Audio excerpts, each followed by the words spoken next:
AI가 우리 직업을 대체한다는 이야기가 정말 많은데요. 특히 뭐 작가나 개발자처럼 창의적이라고 생각했던 일들이요. 예전에는 AI가 그냥 단순 반복 작업만 할 거다 이렇게 생각했는데 현실은 정반대로 가고 있잖아요. 왜 이런 일이 벌어지는 건지, 그리고 이런 변화 속에서 우리가 진짜 붙잡아야 할 역량은 무엇인지 오늘 한번 깊이 파헤쳐 보겠습니다. 그럼 먼저 이 모든 논의의 시작점인 AGI, 그러니까 범용 인공지능, 이 개념부터 좀 짚어봐야 할 것 같아요. 이걸 도대체 어떻게 이해해야 할까요? 네. 사실 그 용어가 아직 딱 정해진 게 아니라서 말하는 사람마다 조금씩 다릅니다. 그래서 좀 복잡한 개념이긴 한데요. 보통 많은 분들이 공상과학 영화에 나오는 뭐 인간이랑 똑같이 생긴 안드로이드 로봇을 떠올리시곤 하죠. 네, 그렇죠. 하지만 그건 이제 물리적인 몸체를 가진 로봇공학의 영역이고요. 저희가 오늘 이야기할 AGI는 뭐 챗GPT처럼 온라인상에 존재하는 그런 지능에 가깝다고 보시면 됩니다. 그러니까 몸이 있느냐 없느냐, 일단 거기서부터 차이가 있군요. 그럼 컴퓨터 과학자들이 말하는 AGI는 뭔가요? 예전에 그 알파고 같은 건 AGI가 아닌 거죠? 네, 정확합니다. 알파고는 바둑만 둘 줄 알잖아요. 그런 걸 저희가 특수 인공지능 ASI라고 부릅니다. 딱 하나의 임무에만 최적화된 아주 날카로운 칼 같은 존재죠. 아하. 반면에 AGI는 비유하자면 스위스 군용칼 같은 거예요.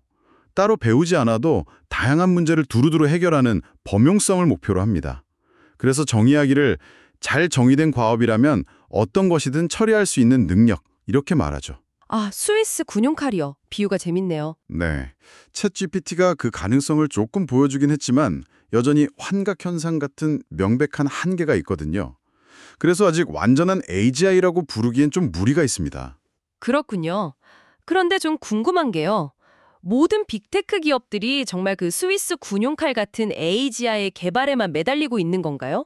어떻게 보면 당장 돈이 되는 건 그 날카로운 칼 하나를 잘 만들어서 파는 걸 수도 있잖아요. 바로 그 지점이 현재 기술자들과 투자자들 사이에 좀 미묘한 갈등 지점입니다. 갈등이요? 네, 투자자들은 막대한 돈을 쏟아 부었으니까 당장 수익을 내길 원하거든요. 그래서 요즘 대세로 떠오른 게 바로 AI 에이전트라는 겁니다. 특정 기능, 예를 들면 코딩이나 이미지 디자인 같은 하나의 전문 분야에서 사람 한 명 몫을 딱 해내는 작은 AI들이죠. 당분간은 AGI라는 거대한 목표보다는 이 AI 에이전트 개발에 집중될 가능성이 높습니다. AI 에이전트가 한 사람 몫을 해낸다.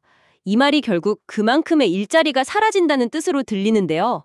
근데 또 한편에서는 산업혁명 때처럼 프롬프트 엔지니어 같은 새로운 직업이 생길 거다. 이런 주장도 있잖아요. 이번 AI 혁명은 과거와는 좀 근본적으로 다르다고 보시는 건가요? 네, 저는 다르다고 봅니다. 가장 역설적인 건 과거에 가장 안전하다고 여겨졌던 예술이나 IT 개발 같은 고숙련 분야에서부터 변화가 시작되고 있다는 점이에요.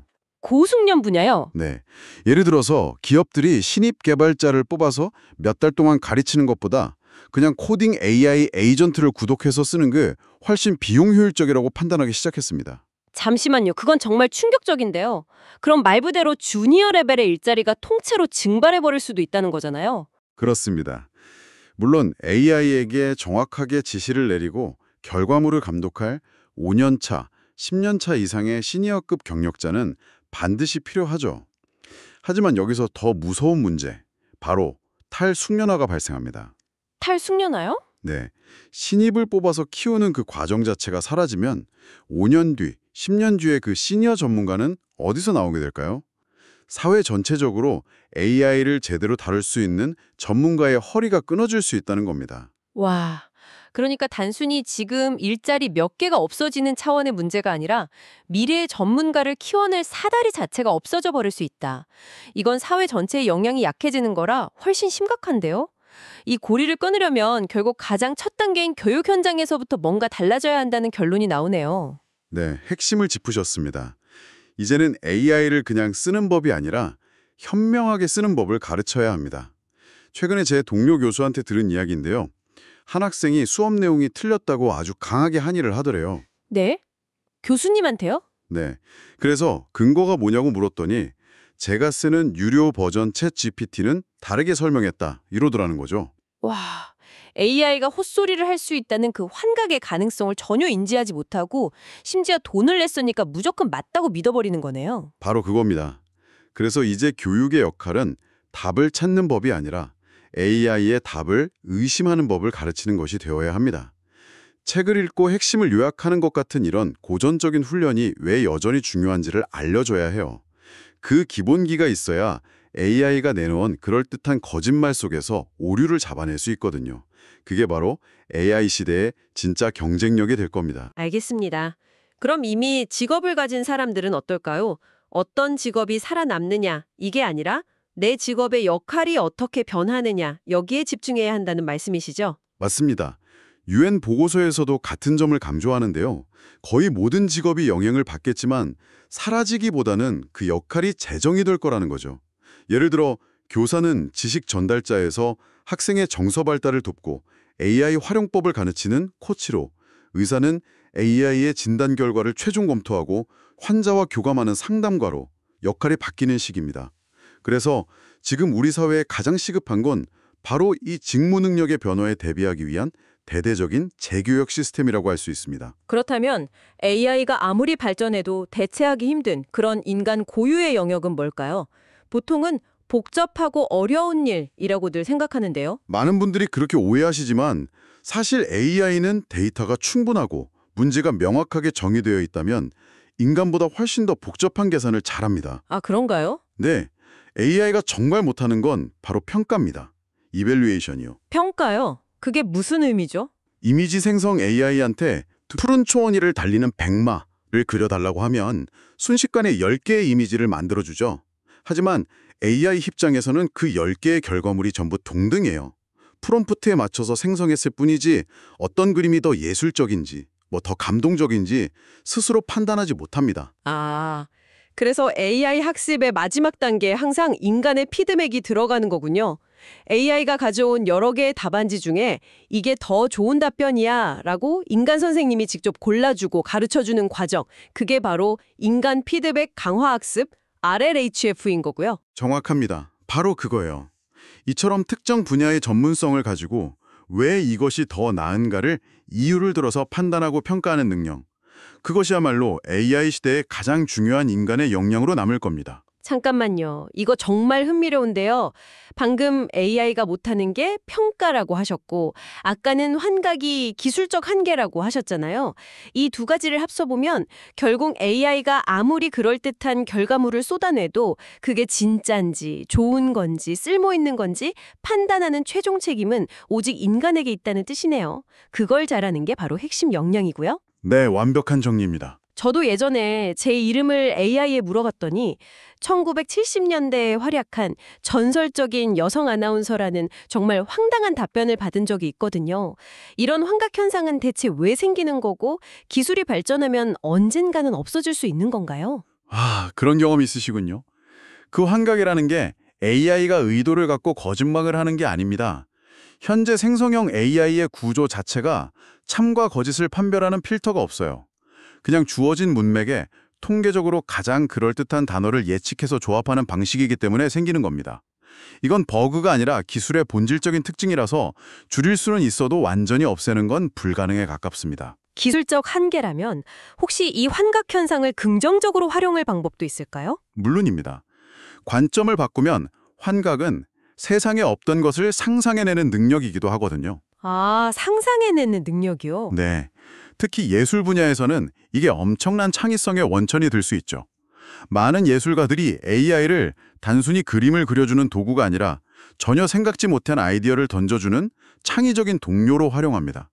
이 아이디어를 아주 기괴하게 발전시켜봐 이렇게 던지면 AI가 만들어낸 환각의 결과물에서 영감을 얻는 거죠. 영화 산업에서도 배우의 연기는 그대로 두고 배경만 통째로 가꾼다거나 하는 식으로 엄청난 비용을 절감하고 있다고 들었어요. 맞습니다. 그래서 환각을 무조건 나쁜 버그로만 볼 게 아니라 그 특성을 잘 이해하고 생산적으로 활용할 방법을 고민해야 합니다. 그럼 저희 같은 일반인들은 AI의 이런 특성을 어떻게 다뤄야 할까요? 두 가지 태도를 제안하고 싶습니다. 첫째는 깐깐한 상사가 되어야 한다는 겁니다. 깐깐한 상사요? 네, 질문을 아주 구체적으로 자신의 배경 지식과 원하는 바를 명확히 담아서 하고요. 답변이 나오면 고지고대로 믿지 말고 이거 확실해? 출처는 어디야? 이렇게 되물으면서 검증하는 능력을 키워야 합니다. 그리고 두 번째는요? 둘째는 상황에 맞는 모드를 설정하는 겁니다. 아이디어를 얻거나 초안을 잡는 단계에서는 자유롭게 브레인스토밍 파트너로 활용하세요. 하지만 공적인 발표나 보고서처럼 정확성이 중요한 순간에는 반드시 모든 내용을 직접 확인하고 책임지는 습관을 들여야 합니다. 알겠습니다. 그런데 AI의 또 다른 문제로 편향성을 빼놓을 수 없잖아요. 유튜브 추천 알고리즘만 봐도 제가 좋아하는 것만 계속 보여주니까 점점 생각의 폭이 좁아지는 이른바 필터 버블에 갇히는 느낌이 들거든요. 네, 이미 심각한 사회 문제입니다. 해결책으로 두 가지가 논의되는데 첫째는 투명성입니다. 어떤 원리로 콘텐츠를 추천하는지 그 알고리즘을 공개하라는 요구죠. 아, 공개하라. 네. 그리고 둘째는 사용자 제어권입니다. 사용자가 원한다면 내 평소 생각과 다른 의견을 한 20% 정도 섞어서 보여줘라고 직접 설정할 수 있게 하자는 겁니다. 건 프라이버시 문제예요. 친구랑 특정 제품에 대해 이야기만 나눴을 뿐인데 잠시 후에 SNS에 바로 그 제품 광고가 떠서 소름 돋았던 경험 아마 다들 한 번쯤 있으실 거예요. 네, 있죠. 기업들은 절대 공식적으로 인정하지 않지만 휴대폰 마이크를 통해 대화 내용을 수집하고 있을 가능성은 매우 높다고 봅니다. 우리가 무심코 동의를 누른 그 수십 페이지짜리 약관 어딘가에 서비스 품질 향상을 위한 정보 수집 같은 모호한 조항이 숨어 있기 때문이죠.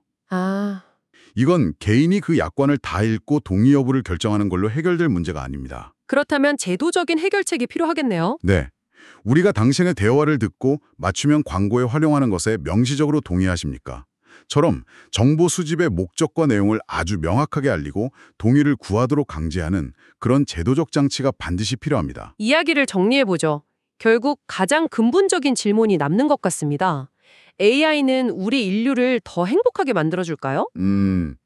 AI가 우리를 행복하게 만들어주는 게 아니라 우리를 행복하게 하도록 우리가 만들어야 한다고 생각합니다. 우리가 만들어야 한다. 네. AI의 미래는 정해져 있지 않습니다.